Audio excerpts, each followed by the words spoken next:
never actually seen these things in real time, but 5 minutes ago was, for me, a very exciting part one of Q12 number 4 from 2020. This is part 2.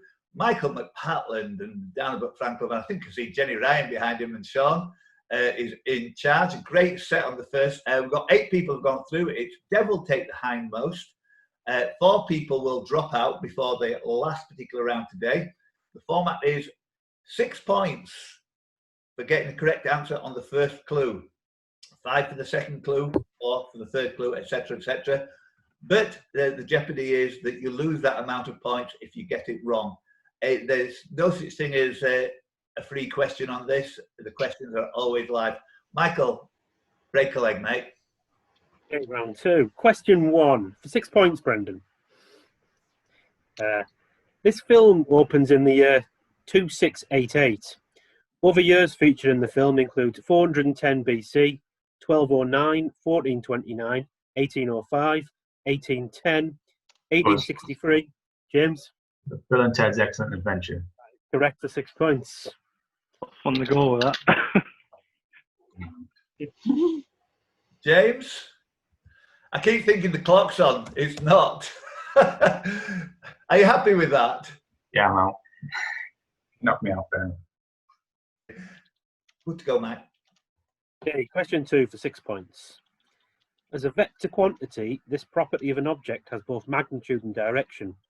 In equations, it is represented by the letter P. In quantum mechanics, this is defined as a self-adjoint operator on the wave function. 5 points. Its linear properties are described in Euler's first law of motion, whilst the rate of change of its angular properties are described in a second. 4 points. In around 530 AD, the Byzantine philosopher John Philoponus developed a concept of this in his commentary on Aristotle's physics. Aristotle had claimed that everything that is moving must be kept moving by something, such as a thrown ball. Momentum. Momentum is correct for 4 points. Question 3 for 6 points. A picture of this person was used as the picture of the Venezuelan fraudster who faked winning a golden ticket in the film Willy Wonka and the Chocolate Factory. In the novel The Man in the High Castle, this person briefly becomes the Chancellor of Germany. 5 points. In 1922, he served a year in prison for acting as an accomplice in the murder of the teacher, Walter Cador, by Rudolf Höss, the future commander of Auschwitz. In 1935, he was placed in charge of the renovation of the Bergdorf property at Obersalzberg. 4 points. The chief of the party chancellery between 1941 and 45, he signed the documents which extended the Nuremberg race laws to Eastern Europe, stating that the final solution could only be achieved by extermination rather than evacuation, and the order giving Adolf Eichmann absolute power over all Jewish people.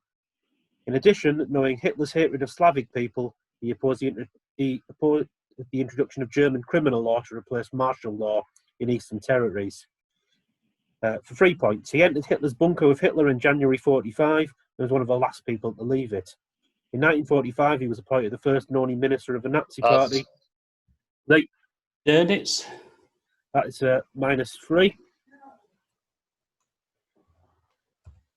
And in the same year, he was the executor of Adolf Hitler's will.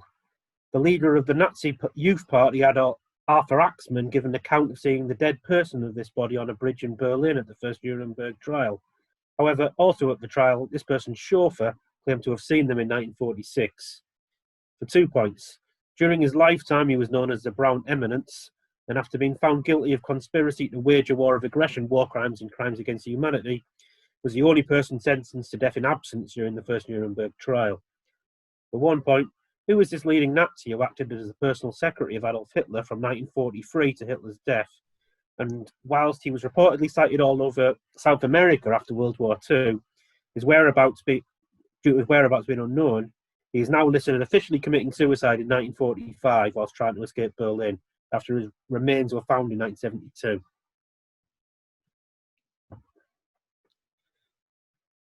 Nobody? I've forgotten the list of people you've gone through. You've got That is Martin Bormann. Oh, no, that wasn't the guess I had in my pocket. Me neither. Number 4 for 6 points. The name for this scoring technique was coined by Los Angeles-based sports commentator Chick Hearn, and if you score using this technique, you gain 2 points. For 5 points, this term can be used colloquially to mean a sure thing. During the 1992-93 season, Brendan? Slam dunk. A slam dunk, yeah. Was that 5? 5, yeah. Don't mind it. Who's saying slam dunk for fun? It's all or nothing with Michael's question. 5 didn't get in there. Question 5, 6 points.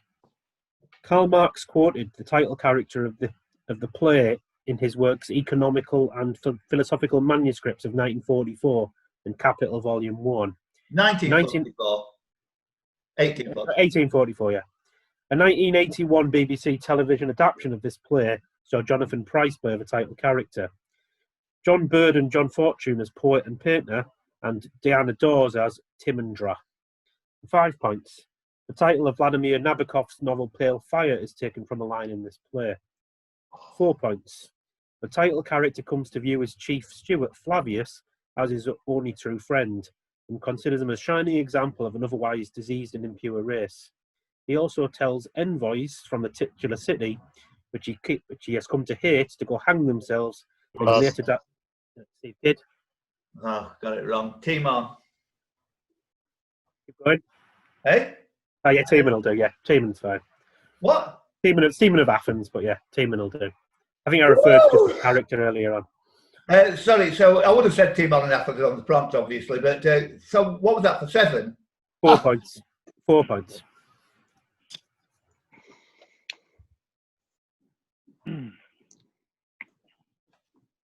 Right, question 6 for 6 points. Reset. 6 points. A ranking snooker tournament with this name ran from 2011 to 2015. The first event in 2011 was the first ranking tournament victory by Stuart Bingham. The last winner, John Higgins, won 9-8 in the final over Martin Gould. An earlier non-ranking event of the same name ran for 1 year in 1994, with John Higgins being the only winner. For 5 points. In 1988, Nigel Mansell played in the men's golf version of this tournament. He missed the cut, but was only 5 over par after the first round, hitting a couple of birdies and finished 2 shots behind Ian Woosnam. For 4 points. Peter Corder's daughters, Jessica, won the women's golf version of this tournament in 2019, whilst his other daughter, Jessica, won it in 2012. His son, Sebastian, won the boys' tennis version of this tournament in 2018. 3 points. Whilst in 1998, with a victory over Marcelo Rios in the final, it became the only Grand Slam singles tournament won by Peter Corder. Only other one-time winners of the Grand Slam include Thomas Johansson in 2002, Brian Teach, Australian Open. Yeah, the Australian Open for 3 points. Question 7 for 6 points. A 1939 film version of the stage production featured Kenny Baker, Martin Green and Sidney Granville, whilst a 1967 version starred John Reed, Donald Adams and Kenneth Sandford.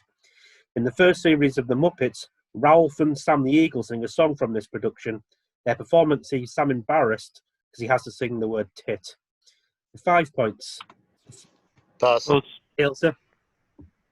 Cardle. The Mikado is correct for 6. Oh, 6 points. Is that 5 or 6? No, it's 6. 100% 6. Sweet. Question 8 for 6 points. This TV series ran from 2009 to 2015 and had 121 episodes of 6 series. In 2014, a comedy club in Glasgow won a lawsuit with the maker of the programme due to the show having a similar name to it. As a result, the show will have to change its name when it's broadcast in the UK, although to this day has not yet done so. 5 points. In the show's finale, it is unveiled that Jeb Bush has become the president of USA. 2 members of the cast of the show went on to play DC comic book heroes in a future TV series. These series are The Flash and Supergirl. Gwyneth Paltrow won an Emmy for Outstanding Guest Actress in a guest role for playing Holly Holiday. 4 points. The character Brittany Pierce, played by Heather Morris, owns a cat called Lord Tubbington, who she thinks is reading her diary, whilst Kevin McHale plays Artie Abrams, a wheelchair-bound guitarist. Pass. 3 points. Ilse. Glee. Glee is correct. Going to go in the Glasgow Comedy Club. Elsa, you're welcome to keep going, actually. Just No, one second, all right now. Question 9, 6 points. Born in Reading in 1975, this person reached number 6 in the UK singles charts in 2000 and song with the song What If? For 5 points. Yeah. Yeah. Kate Okay. Winslet. Kate Winslet for 6 points. Yep. Wow. 6 points. Question 10. The opening of the film Mission Impossible Ghost Protocol takes place in this city. The 2.5 kilometre long Margaret Island can be found entirely within the city limit. Buzz. You're the best. Yeah.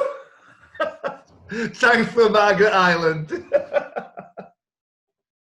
Okay, Steve, am I right in thinking Elsa's out away in the distance? You're on 10? I'll give you the score James is now. 6, I'm 5. Is that right? So I'm in the crosshairs for the last question. The scores with 2 questions to go, Michael. Yeah, 2 to go. Elsa, 16, it's safe as houses. Steve Kidd, safe as houses, provided he keeps his hands up there. James, 6, in the crosshairs to some degree with 2 questions left. Brendan, 5, definitely in crosshairs with 2 questions left.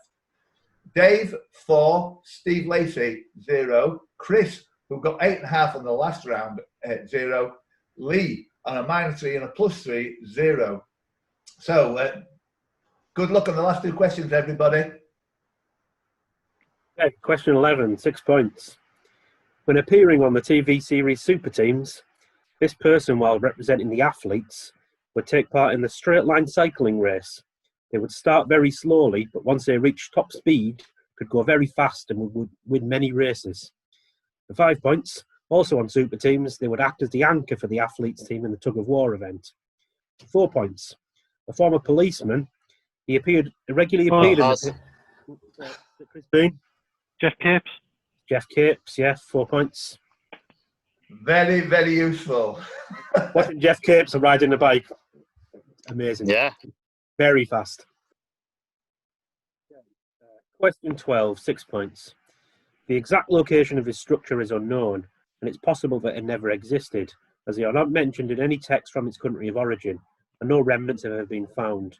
It was said to be built next to a palace known as the Marvel of Mankind. For 5 points. Theodorus described the structure as being square in shape, with each side 4 plethora long, with walls 22 feet thick, and it was tiered with the highest layer being 50 Buzz. cubic Buzz. Brendan? Hanging Gardens of Babylon.